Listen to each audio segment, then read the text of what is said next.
ಎಲ್ಲರಿಗೂ ನಮಸ್ಕಾರ. ವಿಜ್ಞಾನ ಲೋಕದ ಮಹಿಳಾ ಸಾಧಕಿಯರು ಈ ವಿಡಿಯೋ ಸರಣಿಯಲ್ಲಿ 18ನೆಯ ಭಾಗವಾಗಿ ಈ ದಿನ ರೋಸಾಲಿಂಡ್ ಫ್ರಾಂಕ್ಲಿನ್ ಇವರ ಕುರಿತು ಹೇಳೋದಿಕ್ಕೆ ಹೊರಟಿದ್ದೀನಿ. ಇದಕ್ಕೆ ಆಧಾರವಾಗಿ ನಾನು ತಗೊಂಡಿರೋ ಪುಸ್ತಕ ವಿಜ್ಞಾನ ಲೋಕದ ಜ್ಞಾನ ಕುಸುಮಗಳು, ರಚನೆ ಕ್ಷಮಾ ವಿಧಾನ ಪ್ರಕಾಶ್. ಈ ರೋಸಾಲಿಂಡ್ ಫ್ರಾಂಕ್ಲಿನ್ ಅವರ ಕಾಲ 1920. ಅಂದ್ರೆ ಅದು ಮಹಿಳೆಯರು ಇನ್ನು ಹೆಚ್ಚು ವಿದ್ಯಾಭ್ಯಾಸದಲ್ಲಿ ತೊಡಗಿಕೊಳ್ಳದ ಮತ್ತು ಪದವಿಗಳನ್ನ ಪಡೆಯಲಾರತಹ ಒಂದು ಕಾಲದಲ್ಲಿ ಇದ್ರು ಇವರು.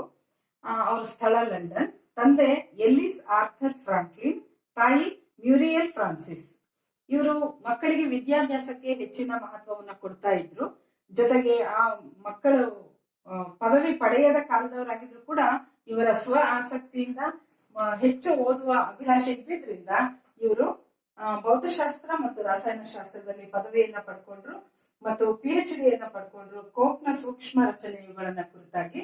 ಮತ್ತು ಅವರ ಆಸಕ್ತಿ ಇದರಲ್ಲಿ ಇದ್ದಿದ್ರಿಂದ ತಮ್ಮ 15ನೇ ವಯಸ್ಸಲ್ಲೇ ಅವ್ರು ನಿರ್ಧಾರ ಮಾಡಿದ್ರು, ನಾನು ಮುಂದೊಂದು ದಿನ ವಿಜ್ಞಾನಿನೇ ಆಗ್ತೀನಿ ಅಂತ. ಅಷ್ಟರ ಮಟ್ಟಿಗೆ ಅವರು ಈ ವಿಚಾರದಲ್ಲಿ ತೊಡಕೊಂಡ್ರು. ಹೀಗೆ ಮುಂದೆ ಅವರು ಹೋಗ್ತಾ ಅವರ ವಿದ್ಯಾಭ್ಯಾಸದ ನಂತರ ಅವರ ಕಾರ್ಯಕ್ಷೇತ್ರ ಯಾವ್ದಾಗಿತ್ತು ಅಂದ್ರೆ ಸಂಶೋಧನೆಗಳಲ್ಲಿ ತೊಡಕೊಂಡ್ರು.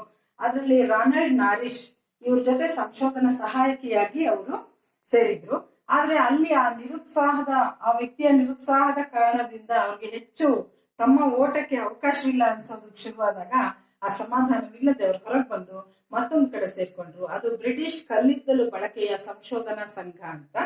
ಅಲ್ಲಿ ಅವರು ಕಲ್ಲಿದ್ದಲುಗಳು ಆ ಇಂಗಾಲಿಯ ರಚನೆಗಳೇನಿರುತ್ತೆ ಅವುಗಳ ಕುರಿತು ಅವರು ಸಂಶೋಧನೆ ಮಾಡಿದ್ರು. ಅವುಗಳ ರಂಧ್ರಗಳು, ಅದರ ಪ್ರಾಮುಖ್ಯತೆ, ಅವುಗಳ ಸಾಂದ್ರತೆ, ಅದರ ಭೌತ ಮತ್ತು ರಾಸಾಯನಿಕ ದೃಷ್ಟಿಕೋನದಿಂದ ಅವುಗಳನ್ನ ನೋಡ್ತಾ ಅವುಗಳ ಸಾಧ್ಯತೆಯ ಕುರಿತು ಅವರು ಅಧ್ಯಯನ ಮಾಡಿ ಸಂಶೋಧನಾ ಪ್ರಬಂಧಗಳನ್ನ ಮಂಡಿಸಿ ಅವರು ಕ್ಷಕಿರಣ ಸ್ಫಟಿಕ ವಿಜ್ಞಾನಿ ಅನ್ನೋ ಮಟ್ಟಕ್ಕೆ ಅಲ್ಲಿ ಬೆಳೆದ್ರು ಅವರು.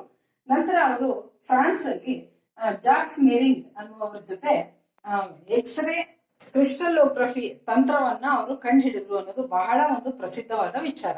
ಅಂದ್ರೆ ಎಕ್ಸ್ರೇ ಮೂಲಕ ಅವರು ಈ ಕ್ರಿಸ್ಟಲ್ಗಳಿರುತ್ತಲ್ಲ ಅವುಗಳನ್ನ ಸ್ಫಟಿಕಗಳ ಮೂಲಕ ಹೇಗೆ ಕೆಲಸ ಕಾರ್ಯಗಳು ನಡೆಯುತ್ತೆ ಅನ್ನೋದನ್ನ ಅವರು ರಚನೆ ಹೇಗಿದೆ ಅನ್ನೋದನ್ನ ಕಂಡುಹಿಡಿಯಕ್ಕೆ ಸುಲಭ ಮಾಡಿಕೊಂಡ್ರು.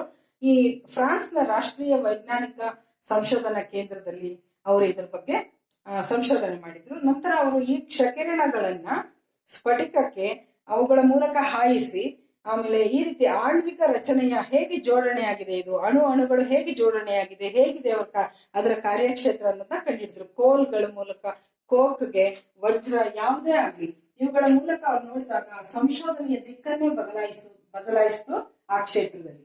ಈ ರೀತಿ ಅವರು ಮುಂದುವರಿತಾ ಅವರ ಜೀವಿತಾವಧಿಯಲ್ಲಿ ಹೆಚ್ಚು ಮಾಡಿದಂತಹ ಈ ಕಲ್ಲಿದ್ದಲ ಬಗ್ಗೆ ಮತ್ತು ವೈರಾಣುಗಳ ಬಗ್ಗೆ ಮಾಡಿದ ಸಂಶೋಧನೆಗಳಿಗೆ ಅವರ ಜೀವಿತಾವಧಿಯಲ್ಲಿ ಅವರಿಗೆ ಹೆಚ್ಚು ಒಂದು ಮಹತ್ವ ದೊರೆಯಿತು ಅಂತ. ಅದರ ನಂತರ ಅವರು ಲಂಡನ್ನಿನ ಕಿಂಗ್ಸ್ ಕಾಲೇಜ್ ಅನ್ನೋದ್ರಲ್ಲಿ ಹೋದ್ರು. ಅಲ್ಲಿ ಜಾನ್ ರಾಂಡಲ್ ಅನ್ನುವ ವಿಜ್ಞಾನಿಯ ಜೊತೆ ಅವರು ಸಂಶೋಧನೆಗಳು ತೊಡಕೊಂಡ್ರು. ಅದು ಅವರು ಹೆಚ್ಚು ಪ್ರೋತ್ಸಾಹವನ್ನು ಇವ್ರಿಗೆ ನೀಡ್ತಾ ಇದ್ರು. ಆಗ ಅವ್ರೊಂದು ಸಲಹೆ ಕೊಟ್ರು, DNA ಬಗ್ಗೆ ನೀನು ಸಂಶೋಧನೆಯನ್ನು ಮಾಡ್ಬೋದು ಇದ್ರ ಮೂಲಕ ಅಂತ. ಆಗ ಅವ್ರಿಗೊಂದು ಹೊಸ ದಿಕ್ಕು ತೋರಿದ ಹಾಗಾಯ್ತು.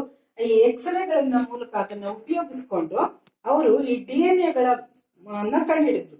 ಅದು ಹೇಗೆ ಅಂದ್ರೆ ಒಂದು ಜೀವಕೋಶದಲ್ಲಿ, ಅಂದ್ರೆ ನಮ್ಮ ವಿಜ್ಞಾನದ ಬಗ್ಗೆ ಹೆಚ್ಚು ಅರಿವಿಲ್ಲದವರು ಇದನ್ನ ನೋಡ್ಬೇಕಾಗತ್ತೆ. ಪ್ರತಿಯೊಂದು ನಮ್ಮ ದೇಹದ ಪ್ರತಿಯೊಂದು ವಿಷಯವೂ ಕೂಡ ಒಂದು ಅಣುಗಳ ಜೋಡಣೆಯಾಗಿ ಜೀವಕೋಶಗಳ ಜೋಡಣೆ ಮೂಲಕ ನಡೆದಿದೆ.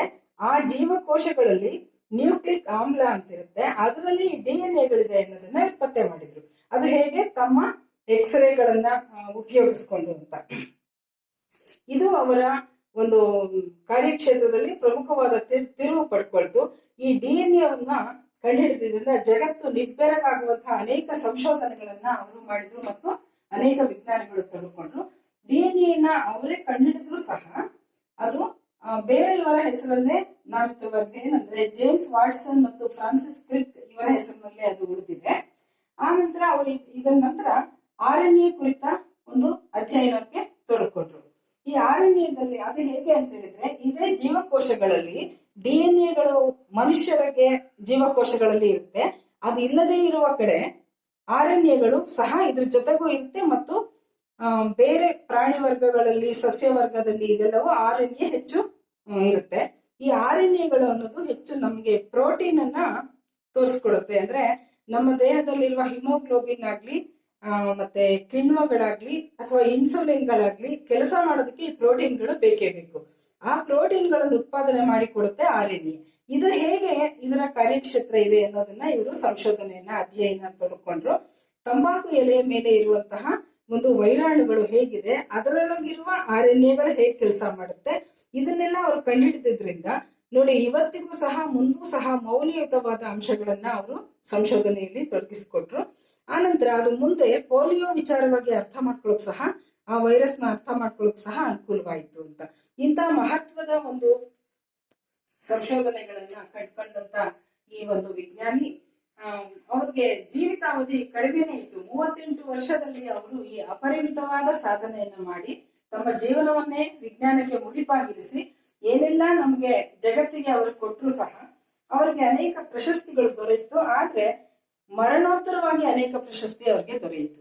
ಯಾಕೆಂದ್ರೆ ಈ ಕಲ್ಲಿದ್ದಲು ಮತ್ತು ವೈರಾಣುಗಳ ವಿಚಾರವಾಗಿ, ಈ RNA ಮತ್ತು ಇವುಗಳ ವಿಚಾರವಾಗಿ ಅವರು ಬದುಕಿದವಾಗಲೇ ಅವ್ರಿಗೆ ದೊರೆತರು ಸಹ ಈ ಮರಣೋತ್ತರವಾಗಿ ಈ DNA ಬಂದಂತ ವಿಚಾರಗಳನ್ನ ಜಗತ್ತಿಗೆ ಗೊತ್ತಾದದ್ದು, ಮನವರಿಕೆಯಾದದ್ದು ಆ ಮರಣ ನಂತರ. ಹಾಗಾಗಿ ಅನೇಕ ವಿಜ್ಞಾನ ಕಟ್ಟಡಗಳಿಗೆ, ಸ್ಮಾರಕಗಳಲ್ಲಿ ಅವರ ಹೆಸರಿಟ್ರು, ಪುತ್ಥಳಿಗಳನ್ನ ಇಟ್ರು, ಪ್ರಯೋಗಾಲಯಗಳನ್ನ ಅವರ ಹೆಸರಿನಲ್ಲಿ ಮಾಡಿದ್ರು. ಆಮೇಲೆ ತಂತ್ರಜ್ಞಾನ ಕೇಂದ್ರಗಳಿಗೆ ಇವರ ಹೆಸರುಗಳನ್ನ ಇಟ್ರು. ಇವರ ಹೆಸರಿನಲ್ಲಿ ಪ್ರಶಸ್ತಿಗಳನ್ನ ಸ್ಥಾಪನೆ ಮಾಡಿದ್ರು ಮಹಿಳೆಯರಿಗಾಗಿ ಅಂತ ಹೇಳ್ಬಿಟ್ಟು. ಆನಂತರ ರಾಷ್ಟ್ರೀಯ ಗೌರವ ಸದಸ್ಯರಾಗಿದ್ರು. ಹೀಗೆ ಮರಣೋತ್ತರವಾಗಿ ಅನೇಕ ರೀತಿಯಲ್ಲಿ ಅವರು ಬೆಳಕಿಗೆ ಬಂದ್ರು. ಹೀಗೆಲ್ಲ ಮಾಡಿದಂತಹ ಮತ್ತು ನಮ್ಮ ಮನುಷ್ಯನ ಜೀವನ ಮತ್ತು ದೇಹ ಎಲ್ಲದಕ್ಕೂ ನಾವು ಹೇಗೆ ಈ DNA ಮಹತ್ವ ಇದೆಯೋ ಅದನ್ನ ಕಂಡು ಹಿಡಿದಂತಹ, ಪ್ರಾಥಮಿಕವಾಗಿ ಕಂಡು ಹಿಡಿದಂತಹ ಇವರು ಕೂಡ ಯಾವತ್ತಿಗೂ ಶಾಶ್ವತವಾಗಿದ್ದಾರೆ. ಇವರ ಕುರಿತು ನಾವು ತಿಳಿದುಕೊಳ್ತಾ ನಮ್ಮ ಮುಂದಿನವರೆಗೂ ತಿಳಿಸ್ಕೊಡೋ ಉದ್ದೇಶದಿಂದ ಹೇಳ್ತಾ ನಮಸ್ಕಾರ.